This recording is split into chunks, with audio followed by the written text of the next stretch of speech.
성부와 성자와 성령의 이름으로 아멘. 예수님과 어머니 하나 되신 성심을 통해 신성하신 하나님 아버지의 피아스의 나라에서 이 기도를 봉헌드립니다.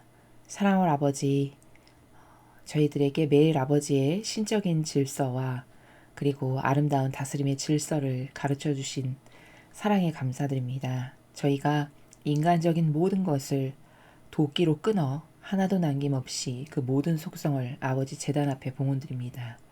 이 역겨운 인간의 뜻을 다 가져가시고 새로운 매일 배우는 신적인 질서로 저희들의 사고방식과 정신이 매일매일 새롭게 태어나고 새롭게 창조될 수 있도록, 그래서 예수님과 성모님의 정신과 가르침과 모범만을 늘 갈망하오니 두 분의 그런 속성이 저희들의 속성으로 새롭게 이식이 되어서 새로운 영혼으로 태어날 수 있도록 축복하여 주시옵소서. 이 강의를 듣는 아버지께 속한 자녀들도 같은 지향으로 봉헌드립니다. 자비를 베풀어 주시옵소서. 이 모든 기도 우리 주 예수 그리스도의 이름으로 기도드리나이다. 아멘. 성부와 성자와 성령의 이름으로 아멘. 안녕하십니까? 하나님의 뜻 성교의 피아스녀입니다. 이제 오늘은 창세기 17장의 내용을 여러분들과 함께 학습하게 되었는데요. 어떤 내용인지 본문을 먼저 읽고 그리고 이제 지난 시간에 학습한 거 잠깐 복습하고 오늘의 내용에 대해서 말씀드리도록 하겠습니다. 창세기 17장 계약과 할례. 17장 계약과 할례. 아브람이 99세 되던 해에 주님께서 아브람에게 나타나시어 말씀하셨다. 나는 전능한 신이다. 너는 내 앞을 떠나지 말고 흠 없이 살아라. 나는 너와 나 사이에 계약을 세워 네 후손을 많이 불어나게 하리라. 아브람이 얼굴을 땅에 대고 엎드리자 하느님께서 그에게 다시 말씀하셨다. 내가 너와 계약을 맺는다. 너는 많은 민족의 조상이 되리라. 내가 너를 많은 민족의 조상으로 삼으리니 내 이름은 이제 아브람이 아니라 아브라함이라 불리리라. 나는 너에게서 많은 자손이 태어나 큰 민족을 이루게 하고 왕손도 너에게서 나오게 하리라. 나는 너와 네 후손의 하느님이 되어주기로 너와 대대로 내 뒤를 이을 후손들과 나 사이에 나의 계약을 세워 이를 영원한 계약으로 삼으리라. 네가 몸부쳐 살고 있는 가나안 온 땅을 너와 네 후손에게 준다. 나는 그들의 하느님이 되어주리라. 하느님께서 또 아브라함에게 말씀하셨다. 너는 내 계약을 지켜야 한다. 너뿐 아니라 네 후손 대대로 지켜야 한다.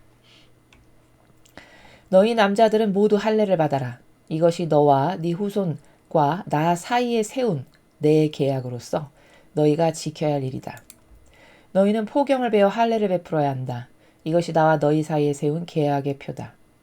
대대로 너희 모든 남자는 난지 8일 만에 할례를 받아야 한다. 네 후손이 아닌 네 집에서 난 시종이나 외국인에게서 돈 주고 산 종이라도 할례를 받아야 한다. 내 집에서 난 시종이나 돈 주고 산 종도 반드시 할례를 받아야 한다. 그러면 내 계약이 영원한 계약으로서 너희 몸에 새겨질 것이다. 포경을 베어 할례를 받지 않은 남자는 내 계약을 깨트린 사람이니 결례에게서 따돌림을 받게 되리라. 하느님께서 아브라함에게 분부하셨다. 내 아내 사레를 사레라는 이름으로 부르지 마라. 그의 이름은 사라이다. 내가 그에게 복을 내려 너에게 아들을 낳아주게 하리라. 그에게 복을 내려 많은 민족의 어미가 되게 하고 그에게서 민족들을 다스릴 왕손이 일어나게 하리라. 아브라함은 땅에 얼굴을 대고 엎드려 있으면서도 속으로는 우스워서 나이 100살의 아들을 보다니 사라도 90살이나 되었는데 어떻게 아기를 낳겠는가 하고 중얼거렸다. 그러면서 하느님께 이스마엘이나 당신의 기업을 받으며 살게 해달라고 청하자 하느님께서는 이렇게 말씀하셨다. 아니다. 내 아내 사라가 너에게 아들을 낳아줄 터이니 그의 이름을 이삭이라고 하여라. 나는 그와 나의 계약을 세우리라. 그와 그의 후손의 하느님이 되어주기로 영원한 계약을 세워주리라. 이스마엘을 생각하고 하는 네 말도 들어주리라. 그에게도 복을 내려 자손이 많이 태어나 수없이 불어나게 하겠다. 그에게서 12 영도자가 나서 큰 민족이 일어나게 하겠다. 나의 이 계약은 사라가 내년 이맘때 너에게 낳아줄 이삭에게 세워주는 것이다. 하느님께서는 아브라함에게 하실 말씀을 다 하시고 그를 떠나 올라가셨다. 아브라함은 그날로 아들 이스마엘을 비롯하여 집에서 난 시종과 돈 주고 산 종에 이르기까지 집안에 있는 모든 남자를 다 불러들여 포경을 베어 할례를 베풀었다. 아브라함도 포경을 베어 할례를 받았는데 그때 나이가 99세였고 아들 이스마엘이 포경을 베어 할례를 받은 것은 13세 되던 해였다. 이렇게 아브라함과 그의 아들 이스마엘은 같은 날 할례를 받았다. 아브라함의 집에 있는 모든 남자들, 집에서 난 시종이나 외국인에서 돈 주고 산 종도 모두 아브라함과 함께 할례를 받았다. 주님의 말씀입니다. 하느님 감사합니다.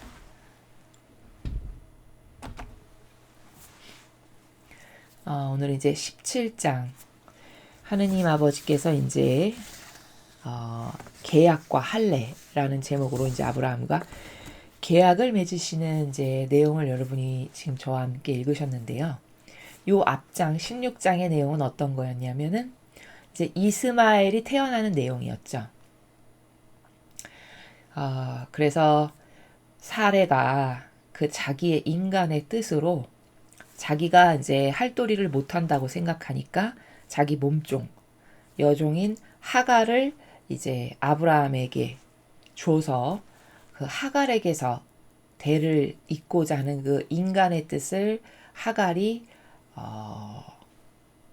발로 되게 함으로써 불행의 씨앗이 이제 초래되는 거죠. 오늘날의 중동과 같은 현실도 사례의 그런 인간의 뜻 때문에 생긴 일이고 본인도 그런 일 안 했으면은 하갈에게 무시받으면서 그런 어떤 서름을 당한다던가 이런 부작용이 일어나지 있었을 텐데 그 인간의 뜻이 자기 멋대로 아버지께서 계획이 다 있으신데도 불구하고 그걸 앞지르고 짓밟고 지나가서 인간의 뜻으로 뭘 행했을 때 어떤 부작용이 있는지를 우리는 지난 시간에 이제 16장을 통해서 배웠습니다. 그래서 인간의 뜻은 이렇게 부작용과 악한 것만을 양산하는 하나도 쓸모없는 하나님께도 나에게도 도움이 안 되는 이런 게 인간의 뜻이구나라는 것을 우리가 지난 시간에 학습을 했고요. 그리고 이제 또 중요했던 것 중에 하나가 뭐냐면 하느님은 어떤 영혼을 하나 선택하셔가지고 그 영혼에게 특별한 계획이나 은총이나 복을 주실 때 이만큼은 와야 내가 얘에게 주는 복이 합당하다. 근데 현재 위치가 여기다. 그럼 이 갭을 채워야 된다라고 말씀드렸죠. 다 채웠을 때 그 복을 주신다고 말씀을 드렸잖아요. 근데 아브라함이 이제 그런 여기에 있을 때에 주고자 하는 계획이 본질의 아브라함에 대한 계획이었는데 현재 아브라함이 여기 있단 말이죠. 그래서 자꾸 시험을 보죠. 뭐 이사 가라. 또 뭐 롯을 어떻게 대하는지 이런 것을 이제 계속 시험을 봅니다. 근데 지난 16장에서 아브라함이 똑바로 반영 못했던 건 중에 하나가 뭐냐면 하갈을 사레가 들여보내서 하갈을 통해서 이제 자식을 낳고자 했을 때 자신은 하느님으로부터 약속도 들었고 계약도 했잖아요. 그렇죠? 그러면 몰랐을 리가 없단 말이죠. 너에게서 난 후손 중에서 내가 후손을 통해서 내가 이 축복을 주마. 분명히 이렇게 말씀하셨는데 그것에 대한 믿음, 신뢰가 부족해가지고 결국에는 사례의 인간의 뜻을 받아들이는 이런 부족함을 행하죠. 그래서 아버지가 이걸 주시기에는 부족한 게 있어요. 채워지지 않은 게. 그래서 이제 이후에 이삭을 바치는 사건이 벌어진다는 것을 우리가 영적으로 분석이 가능했고요. 그 다음에 이제 그렇게 갈망하고 하느님께 반향을 잘했던 사람인데 왜 100살이 돼서야 아들을 주셨을까라는 것은 그 사람에게 주고자 하는 축복의 때가 아직 이르지 않아서 그것이 다 채워졌을 때가 100살이 되었다라고 아버지는 보시는 거죠. 그때 다 채워졌을 때 이삭을 주시는 이런 관계성. 그리고 또 100살이 되어서야 다 주셨던 것은 하느님과의 상응의 관계에서 아직 채워지지 않은 것들이 있어서 그것이 다 채워지면 그때 줘야지라고 아버지는 기다리신 거죠. 그게 기다려서 이제 줘도 되겠다라고 하셨던 때가 아브라함이 100살이 되었던 때였다. 자, 이런 것들을 우리가 지난 시간에 발견을 했습니다. 자, 오늘은 이제 그 지난 시간에 이어서 제목이 계약과 할례인데 15장에서 이미 계약을 맺으셨잖아요. 하느님 아버지께서 아브라함하고. 근데 오늘 또 계약이라는 이름으로 지금 성경 내용이 등장을 하죠. 그럼 15장하고의 차이는 뭐냐? 15장에 와서 아버지께서 내가 너를 이렇게 축복하마 라고 계약을 맺으셨을 때는 아브라함이 그나마도 믿지를 못하고 아니 저는 이렇게 자식도 하나 없는데 무슨 저에게 그런 축복이 있겠습니까? 이렇게 하니까 그럼 네가 제물을 바쳐라 해서 뭐 3년 된 뭐 암염소 뭐 이런 짐승을 바치라고 해서 하느님께 바쳐드리는 요런 정도까지의 계약을 맺었어요. 근데 오늘 내용은 뭐냐면 이제 더 본격적인, 더 직접적인, 더 확증적 증거를 가지고 계약을 맺으시는 거예요. 그게 뭐냐면 할례입니다. 할례. 할례를 함으로써 너하고 나는 이런 계약으로 약속된 관계다라고 증거를 남기시는 이제 그런 내용인 거거든요. 그래서 아버지의 그 다스림, 한 영혼을 축복하시는 이 질서를 보니까 제 마음에 들어 해서 확 부시는 이렇게 하시질 않고 어떤 영혼이 반향을 잘해. 그러면 먼저 천상에서 그 영혼이 그렇게 반향을 잘함으로써 그 영혼에게 주고자 하는 계획을 딱 던지신 다음에 그 다음에 이제 그 계획에 상응하는 반향을 이 영혼이 하는가를 하나하나 검증의 과정을 통해서 이제 검증이 될 때마다 거듭 새롭게 계약도 더 그냥 재물만 바쳤는데 더 확실하게 할례를 통해서 이제 너하고 나는 이런 관계로 맺어졌다라고 아예 표징적으로 이제 찍어주시는 이런 점진적인 과정을 통해서 아버지께서 축복하신다. 사람하고는 다르다라는 것을 오늘 이제 이 내용을 통해서 더 확실하게 우리가 알 수 있는데요. 자, 본문을 보기 전에 우리가 좀 알아야 될 것을 하나 여기 제가 도표로 여러분에게 보여드리고자 합니다. 제목은 차원에 대한 올바른 이해예요. 우리 인간의 한계가 본질과 형상을 동시적으로 생각하지 못하거든요. 그러니까 무슨 말이냐면 나라는 존재는 이원론으로 구현이 돼 있어요. 육과 영혼. 그러니까 육과 영혼은 굉장히 밀접한 관계성 가운데 나라는 존재를 구성하는 요소예요. 이 두 개, 육과 영혼이라고 하는 두 개로 나라는 존재는 입증을 할 수 있다는 거죠. 근데 사람은 보이는 육은 인지를 잘하나 나를 구현하는 아주 중요한 속성 중에 하나인 본래 나라고 하는 영혼에 대해서는 인지가 희박하거나 아예 인지를 못하고 살아가는 이런 한계성이 있죠. 그러다 보니까 성경을 이해하는 것에도 많은 어떤 부작용이 존재하게 되는데요. 이제 아브라함의 케이스를 두고 먼저 설명을 하면은 아브라함이라고 하는 사람을 아버지께서 창조하셨을 때 천상에 이 아브라함이라고 하는 사람의 영혼이 있겠죠. 영혼. 그걸 이제 천상의 나라고 이렇게 표현을 한 겁니다. 그리고 그것을 다른 단어로 표현하면 영혼의 몸이다. 이렇게 표현을 할 수 있죠. 그리고 또 아브라함은 천상의 영혼만 있는 게 아니라 육도 있잖아요. 그래서 육의 몸이다. 이렇게 표현하고 그 육을 다른 단어로 표현하면 현세의 자기 자신. 이렇게 표현을 할 수 있다는 거죠. 그래서 요 두 가지의 차원에 대해서 아버지는 성경에서 벌써 말씀하셨는데 12장에 보면 아브라함을 만나주세요.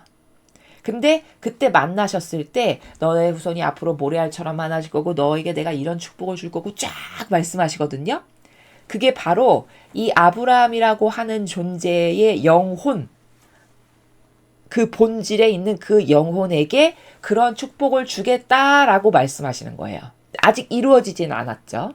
자, 그런데 그런 축복을 주겠다 설정하셨는데 오늘 우리가 배우는 이제 17장을 통해서 계약을 맺고 그 계약의 아주 확증적인 표징인 할례를 사실적으로 함으로써 12장에 영혼의 차원에서 이런 축복을 주마 했던 게 육에 이르는 이 아브라함 자신의 육에 이르는 사실적 축복으로 구현이 되는 이런 관계성으로 인간은 구현되어 있다라는 거예요. 그러나 이 두 가지는 절대 무관하지가 않은, 항상 동반되는 이런 말이거든요. 자, 그럼 이제 나라는 존재로 똑같은 관점을 나라는 존재로 한번 생각을 해보면 나라는 사람도 어떻죠? 나의 영혼이 있죠. 영혼. 그 영혼이 있고 그 영혼을 신성의 나라고 이렇게 또 표현을 할 수 있어요. 자, 그런 영혼이 있는가 하면 나는 우리 이렇게 눈에 보이는 이런 육이 있잖아요. 그 육신의 나, 육의 나가 동시에 존재한다는 거죠. 그리고 이 육의 나는 이 현재 지상에서 살아가는 현세의 나라고 표현을 할 수 있다는 거죠. 자, 그런데 여기서 중요한 건 뭐냐면 이 육의 나, 내가 이 지상을 살 때 어떤 행위를 하고 하느님과 어떤 상응 관계를 하느냐에 따라 이 영혼의 내가 완성될 수 있어요. 그러니까 다시 말하면 이 육의 나와 영혼의 나는 절대 무관하지가 않고 여기 빨간 글씨로 제가 써놨죠. 이 둘은 상응 관계에 있다는 거예요. 그러니까 쉽게 말하면 예를 들어 아브라함의 영혼에게 내가 얘를 이런 축복을 줘야지. 이렇게 본질에서 아버지께서 설정을 하셨어요. 그런데 아브라함이 살면서 그 육신이 하느님께 상응 관계를 똑바로 하지를 못해. 자아의 종으로나 살고 사욕과 욕망이나 따르고 그 조카도 뭐 거두기는커녕 너가 나한테 이렇게 했지. 그러니까 거기다가 앙심만 갖고 살아가는 이런 저급한 차원에서 살면서 상응을 똑바로 못해. 그러면 아무리 하느님께서 영혼에게 이런 것을 내가 축복하고 얘를 이런 인류의 믿음의 조상으로 써야지 했었으나 그것이 이루어질 수는 없다는 거예요. 주실 수가 없다는 거죠. 왜? 육의 내가 그런 반향을 똑바로 하지 못하니까. 고로 다시 말하면 이 영혼의 나와 육의 나는 둘은 상응 관계에 있는 것이다. 절대 무관하지 않은 매우 긴밀한 관계성에 있다. 그러므로 이 세상을 살아갈 때 이 현세의 나, 즉 육의 내가 어떤 행위를 하고 어떤 반향을 하고 하느님과 어떤 관계성을 갖느냐에 따라서 이 영혼의 내가 완성되는 거다. 이렇게 말할 수 있다라는 거죠. 그래서 정리하면 이 둘, 영혼과 육이라는 거는 상응 관계에 있는 단일성의 원리 가운데 있다. 이렇게 말씀드릴 수 있다는 거예요. 그래서 예를 들면 우리가 가장 먼저 신앙생활을 하면 제일 먼저 하는 게 세례를 받죠. 그러면 이 지상에서 육신이 세례를 받는 것은 육의 나를 위해서 받는 것이 아니라 그 세례라고 하는 나의 반향을 통해서 내 영혼이 더 성숙하고 또 하느님과의 긴밀한 관계성으로 완성되기 위한 하나의 행위를 내가 지상에서 하는 거죠. 그러므로 그 세례는 바로 이 영혼의 나를 위해서 받는 거다. 즉 육신의 내가 세례받는 것은 그 영혼의 나와 절대 무관하지 않다. 이렇게 이해할 수 있다라는 겁니다. 그 관계성을 아브라함의 경우는 12장에서 아버지께서 계획하신 바가 이제 오늘 17장에 통해서 할례라고 하는 사실적 행위를 통해서 계약이 완성되는 요런 관계성 가운데 있다. 무관한 것이 아니라 라는 것을 우리가 이 차원에 대한 올바른 이해를 이렇게 먼저 인지를 하고 오늘의 그 내용을 보면 이해가 잘 되실 거다라는 점입니다. 자, 그럼 이제 1절부터 보겠습니다. 먼저 제목이 계약과 할례인데 계약이라는 거, 사람은 계약을 좀 우습게 여기는 경향이 있어요. 다른 단어로 표현하면 약속이라고도 할 수 있겠죠. 그렇죠? 인간은 약속을 굉장히 소홀히 여겨요. 그래서 약속을 했어도 잊어버리거나 했어도 약속을 어기는 것을 그냥 아주 쉽게 여기는 이런 아주 신적이지 못한 사고방식으로 살아가거든요.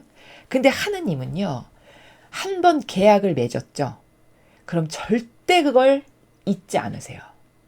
인간하고 이래서 다른 거예요.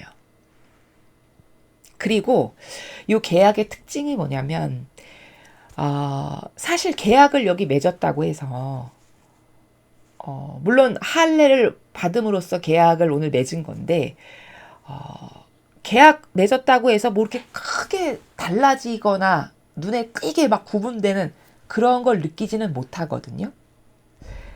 그러나 그 보이지도 않는 까만 점 하나의 시작에 불과한 계약이 엄청 위대해지는 거거든요. 시간이 지나면 지날수록. 쉽게 말해 이 계약이라고 하는 것은 어찌 보면 누룩같이 작은 거예요. 빵 안에 집어넣는. 근데 그 누룩이 빵에 집어넣었을 때는 보잘것없이 작아서 뭐 넣는지 안 넣는지도 모르겠지만 시간이 지나서 빵을 구우면 빵을 완전히 부풀게 하는 건 다 누룩의 힘이죠. 그렇죠? 마치 그런 것처럼 지금 아브라함하고 하느님께서 계약을 맺으신 건 되게 보잘것없고 작아 보여요. 근데 몇 년 지나고 몇 천 년이 지나니까 지금 이 아브라함의 후손이 어마어마하게 많아졌죠. 심지어 아브라함 알지도 못하는 우리도 이 계약의 후손들이죠. 왜? 우리가 하느님을 믿고 세례 받은 사람들이니까요. 그렇죠. 우린 아브라함의 후손이잖아요. 그럼 저 이스라엘이라는 땅하고 우리나라는 이렇게 멀리 떨어져 있고 지금 수천 년이 지났지만 우리에게 이르기까지 이 계약의 어떤 효용과 가치가 어마어마하게 커진 거죠. 이런 거라는 거예요. 이것은 마치 어떤 것하고도 비슷한 거냐면 시작은 굉장히 미미하지만 시간이 지날수록 위대해지고 창대해지는 게 바로 하느님과의 이런 약속과 계약 같은 건데 세례도 그런 거예요.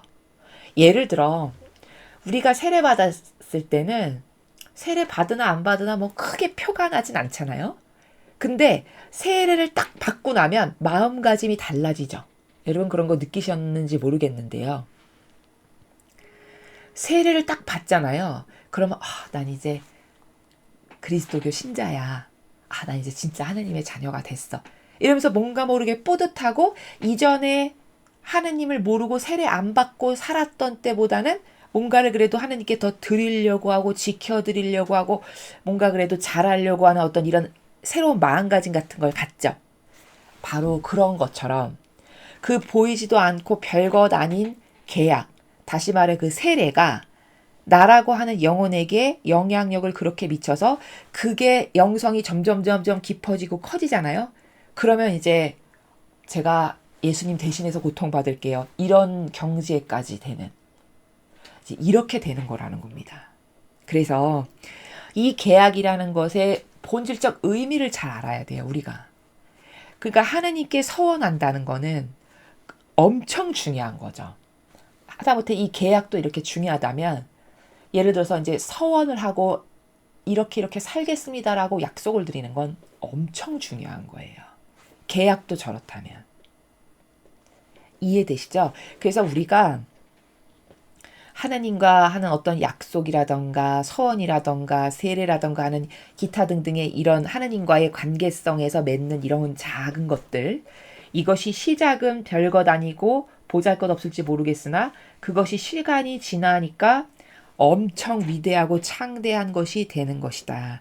그래서 하느님은 계약을 맺으시는 거예요. 세례 받기 전과 후의 마음가짐이 달라서 세례 받고 나면 신앙생활을 더 잘해야지 하는 원동력이 되게 하는 바로 그런 이유 때문에 그렇다라는 거죠. 자, 계약이 바로 그런 나라에서 이해를 해야 되는 것이고요. 그 다음에 이제 오늘 여기서 이제 계약을 위해서 할례를 받는 장면인데, 아버지의 다스림, 하느님 아버지의 다스림은 하늘과 땅이 절대 무관하지 않아요. 아까 한 영혼을 두고 우리가 분석했을 때도 그 영혼의 본질의 영혼이 천상에 이미 계획되어 있는 본질의 영혼과 이 지상에서 내 육이 살아가면서 다양한 행동도 하고 행위도 하고 어떤 실천도 하는 육하고 절대 무관하지가 않고 상응관계에 있다라 말씀드렸죠. 내가 육에서 무엇을 하느냐에 따라서 영혼의 내 모습이 예뻐지기도 하고 더 훌륭해지기도 하고 이런 관계성 가운데 있다는 거거든요. 마찬가지로 아버지 다스림은 하늘과 땅이 절대 무관하지 않아요. 그래서 아브라함에게 벌써 이전의 12장에 만나시면서 내가 너한테 이렇게 복을 주마 라고 선언하셨고, 그게 천상의 계획이었고 아브라함에 대한. 그리고 이제 오늘 아주 구체적인 계약을 맺어서 할례를 받는, 여기까지에 이르게 되는, 이렇게 무관하지 않은 상응관계에 있다. 이걸 반드시 알아야 됩니다. 자, 그럼 이제 서로는 요 정도로 말씀드리고 1절을 보면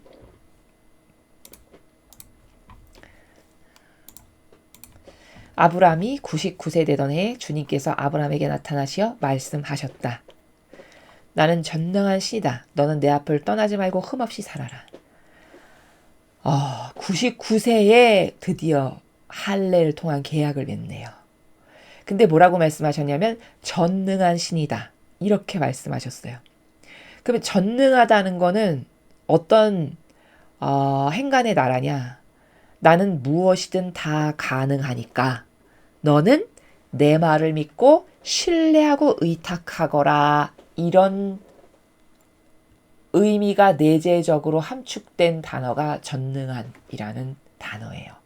아브라함에게 말씀하시는 이유가, 얘야 내가 전능한 신이다. 나에게 불가능이란 있겠니? 그런 건 없지. 그럼 내가 너에게 무엇을 주겠다고 약속했으면 반드시 다 이루어지지. 그러니까 너는 내 말을 믿고 신뢰해라. 이런 나라에서 지금 전능한 신이다. 이렇게 말씀하시는 겁니다. 나는 너와 나 사이에 계약을 세워 네 후손을 많이 불어나게 하리라. 자, 계약은 아브라함하고 맺죠. 근데 후손이 많이 불어나게 한다. 그러면 이 계약은 아브라함하고만 맺고 우리하고는 상관없는 걸까요? 그렇지 않죠. 계약을 아브라함하고 맺으셨지만 네 후손을 많이 불어나게 하리라. 다시 말하면 후대인 우리에 이르기까지 우리와 함께 맺으신 계약과 똑같아요. 의미가. 아브라함하고만 맺으신 계약이 아니라는 거예요. 왜? 우리가 그 후손이고 아브라함이 하느님과 하나 된 것처럼 우리도 하느님과 하나 되겠습니다. 라고 약속드렸고 세례받았고 그래서 그 아버지 뜻 안에서 살고자 매일 노력하는 그런 자녀니까 이 계약은 우리하고도 맺은 계약이다. 이렇게 이해하는 게 본질적 관점에서의 올바른 이해다라는 거죠. 왜? 우리가 하나 된 관계니까. 하나 된 관계니까 우리에게도 그 영향력이 끼쳐진다는 거죠. 이렇게 이해를 하는 게 맞습니다.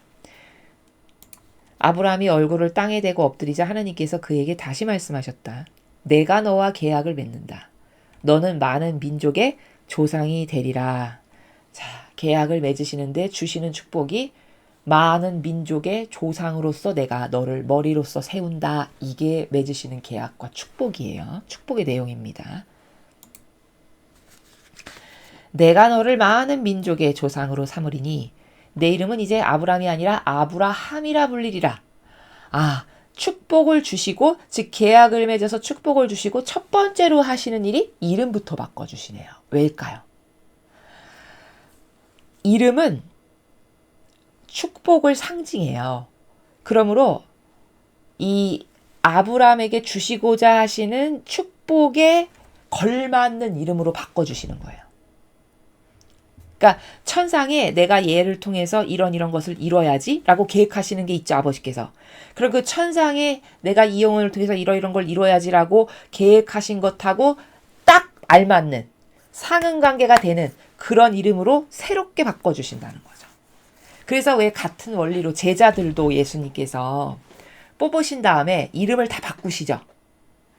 그래서 시몬 베드로다, 네 이름은 앞으로 이렇게 다 제자들 이름을 다 바꿔주시잖아요. 그것도 같은 원리예요. 그 제자가 앞으로 살아갈 사명, 영성에 걸맞는 이름으로 다 다시 새롭게 축복하시는, 그래서 이름을 바꿔주시는 겁니다. 이해되셨죠? 이제 그런 의미가 있고요.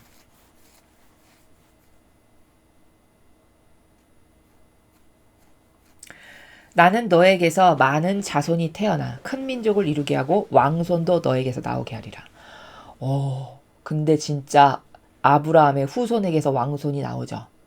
예수님이 이 족보의 후손이시잖아요. 맞죠, 그죠? 나는 너와 네 후손의 하느님이 되어주기로 너와 대대로 내 뒤를 이을 후손들과 나 사이에 나의 계약을 세워 이를 영원한 계약으로 삼으리라. 자, 아브라함하고 이제 계약을 맺으심으로써 다시 창조 때 목적으로 되돌리시고자 하시는 거예요. 지금 아담과 하와의 원죄로부터 엉망진창이 돼서 또 노아 때 오니까 너무 도저히 눈 뜨고 볼 수가 없어서 다 쓸어버리셨잖아요. 그리고서 노아에서부터 다시 시작했는데도 그 중간에 부작용이 많이 있죠. 니무롯에 이르기까지 함, 니무롯 막 이렇게. 그러니까 이거는 다 아버지 보시기에는 부족하죠.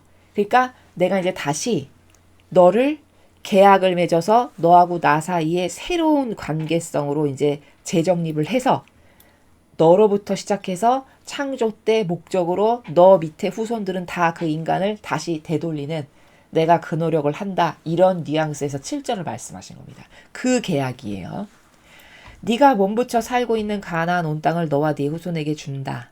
나는 그들의 하느님이 되어주리라. 하느님께서 또 아브라함에게 말씀하셨다. 너는 내 계약을 지켜야 한다. 너뿐 아니라 네 후손 대대로 지켜야 한다. 자, 후손 대대로 지켜야 한다.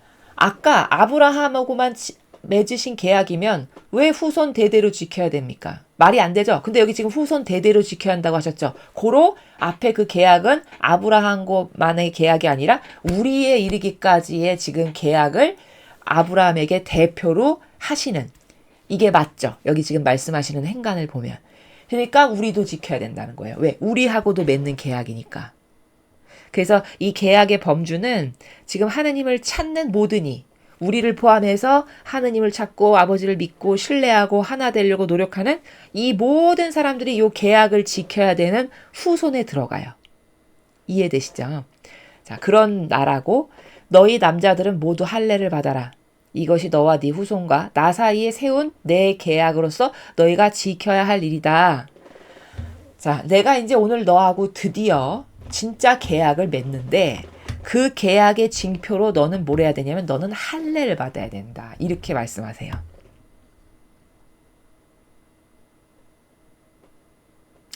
그래서 그 할례가 너희가 지켜야 될 일이다. 자, 이 할례를 받음으로써 할례는 육이 받지만 다시 말하면 본질의 영혼의 나를 요 할례를 받음으로써 하느님과의 올바른 관계성의 영혼이 되게 하기 위함의 목적이죠. 그렇죠? 행위는 유기하지만 할례라는 행위는 사실 그 목적과 의미는 이 영혼의 본질, 육이 아닌 이 사람의 영혼이 하느님과의 올바른 관계로 다시 회복합니다. 라는 의미를 아버지는 지금 갖게 하시기 위함이다. 라는 거죠. 너희는 포경을 베어 할례를 베풀어야 한다. 이것이 나와 너희 사이에 세운 계약의 표다.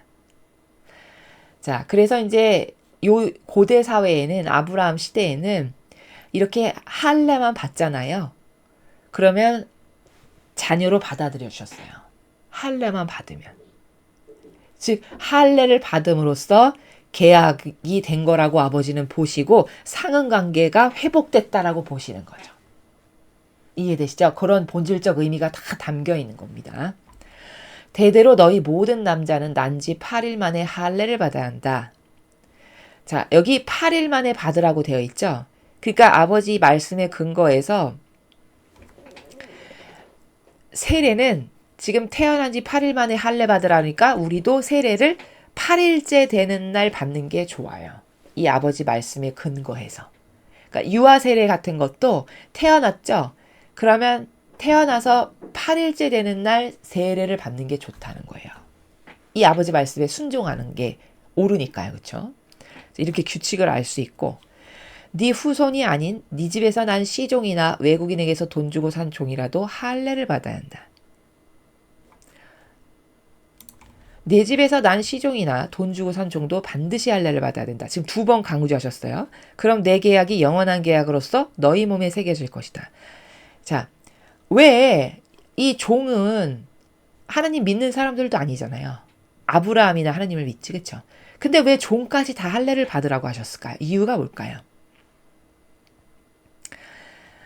첫째는 이렇게 이 사람들이 하나님을 모르는 사람이지만 결국 아브라함에게 매인 사람들이죠. 이 집 종이니까. 다시 말하면 아브라함에게 속한 사람들이잖아요. 그렇죠? 그러니까 아브라함이 받았으면 너도 받아야 돼. 너는 속한 사람이니까. 이런 원리 때문에 받으라고 하신 거고요.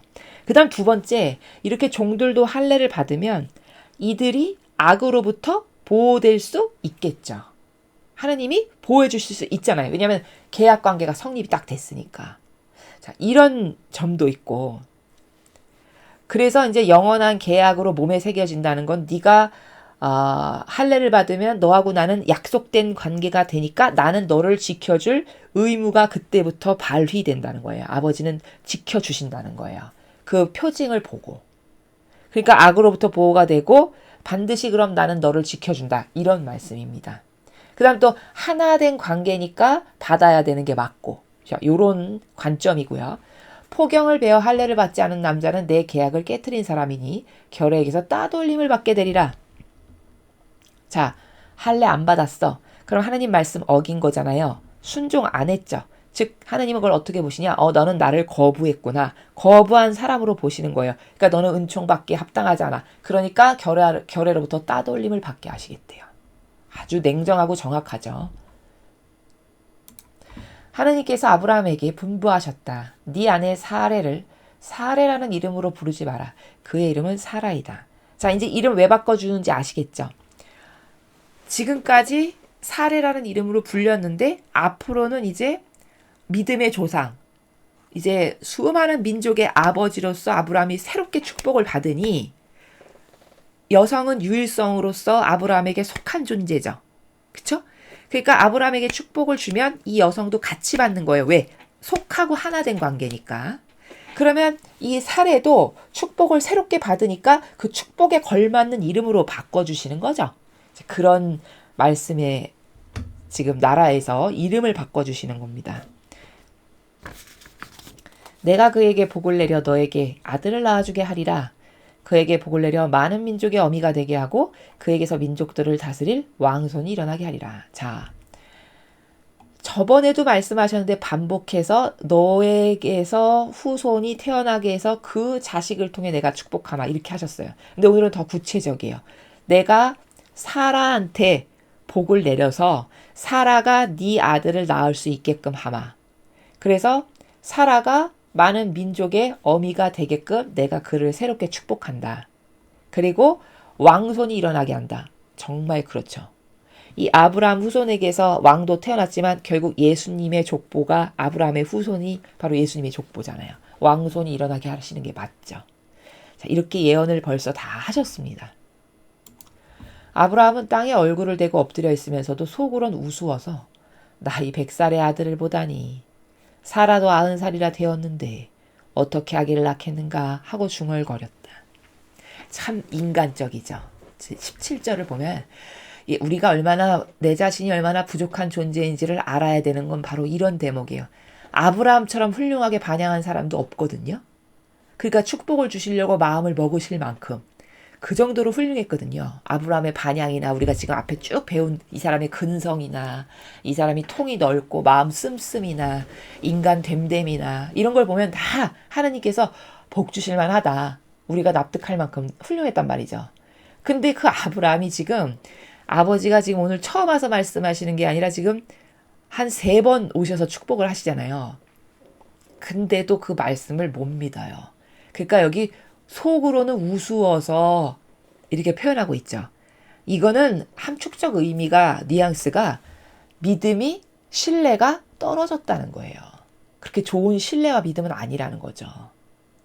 그러니까 이 지극히 인간적인 거죠. 지극히 인간적. 아니 내가 100살인데 무슨 100살의 아들을 낳나. 이제 이렇게 너무나도 인간적인 그런 나라에서 이제 생각을 하는 겁니다. 게다가 이제 사라가 90살이나 됐대요. 대략 한 10살 정도 차이가 났나 봐요. 아브람하고. 그러니까 아니 90살에 무슨 여자가 아이를 낳는다는 게 말이 돼? 이제 이렇게 생각하는 거죠. 그러면서 하느님께 이스마엘이나 당신의 기업을 받으며 살게 해달라고 청하자. 그러니까 아예 믿질 않고 아유 있는 이스마엘이나 축복해 주십시오. 이런 나라죠. 그러니까 하나님께서는 이렇게 말씀을 하세요. 아니다. 네 아내 사라가 너에게 아들을 낳아줄 터이니 그의 이름을 이삭이라고 하여라. 나는 그와 나의 계약을 세우리라. 그와 그의 후손의 하느님이 되어주기로 영원한 계약을 세워주리라. 자, 이 계약이 아브라함에게만 유효한 게 아니라 자식인 이삭에게도 유효하고 후손인 우리죠. 그와 그의 후손이면 우리에게까지도 유효한 계약이다 라고 지금 선언하시는 겁니다. 이스마엘을 생각하고 하는 네 말도 들어주리라. 그에게도 복을 내려 자손이 많이 태어나 수없이 불어나게 하겠다. 그에게서 12영도자가 나서 큰 민족이 일어나게 하겠다. 자, 이스마엘도 복을 주시겠대요. 왜일까요? 이스마엘도 아브라함에게 속한 자식이잖아요. 아브라함에게서 태어났으니까. 아브라함을 축복하시니까 아브라함하고 하나 된 속한 자식도 같이 축복하시는 요 원리 굉장히 중요한 겁니다. 그래서 노아만 구하시는 게 아니라 반향은 노아가 잘했는데 노아의 자식과 부인과 며느리까지 타게 하시죠. 그건 다 하나 된 관계성이다라고 보시는 거예요. 그러니까 노아를 예쁘게 보셨는데 노아랑 하나 된 관계의 가족까지는 다 살려주시는. 이러니까 하나 되는 게 엄청 중요한 거죠. 누구랑 하나 되는 게. 여기도 마찬가지예요. 이스마엘이 뭐 그렇게 대단히 인간의 뜻으로나 태어난 아이인데, 그쵸? 뭐 이렇게 축복받기에 합당한 뭔가를 한 것도 없잖아요. 근데도 이스마엘을 저렇게 충분히 축복하시는 건 순전히 아브라함 때문이죠. 그러니까 누구랑 하나 되는가는 엄청 중요하다는 걸 여기서도 원리적으로 알 수 있습니다. 그래서 이제 이런 이스마엘의 그 이슬람 쪽도 보면은 12영도자가 있대요. 제가 이렇게 좀 찾아보니까. 말씀하신 그대로 이렇게 많은 축복을 주신 거죠. 나의 이 계약은 사라가 내년 이맘때 너에게 낳아줄 이삭에게 세워주는 것이다. 자, 반복해서 말씀하셨어요. 내 계약은 내년에 사라가 아이를 낳을 건데 그때 너에게 낳아주는 네 아들 이삭과 하는 계약이다. 이렇게 지금 강조하십니다. 그리고 이제 21절도 보면은 이삭이 아직 안 태어나는데 태어난다라고 말씀하시죠. 그럼 이것도 천상에 이미 이삭이 태어날 것이 계획돼 있고 그리고 실제적인 건 나중에 일어나는 이 원리 가운데 지금 계속 되풀이 되고 있죠. 하느님께서는 아브라함에게 하실 말씀을 다 하시고 그를 떠나 올라가셨다. 아브라함은 그날로 아들 이스마엘을 비롯하여 집에서 난 시종과 돈 주고 산 종에 이르기까지 집안에 있는 모든 남자를 다 불러들여 포경을 베어 할례를 베풀었다. 자, 아버지가 말씀하신 건 참 바로바로 잘 지키죠. 이렇게 아브라함의 반향을 보는 그렇죠. 그러니까 이렇게 네 종까지 다 할례를 해라 하니까 다 모아요. 그래가지고 여기 모든 남자라고 표현돼 있죠. 모든 남자를 다 불러들여가지고 포경을 베어 할례를 베풀었어요.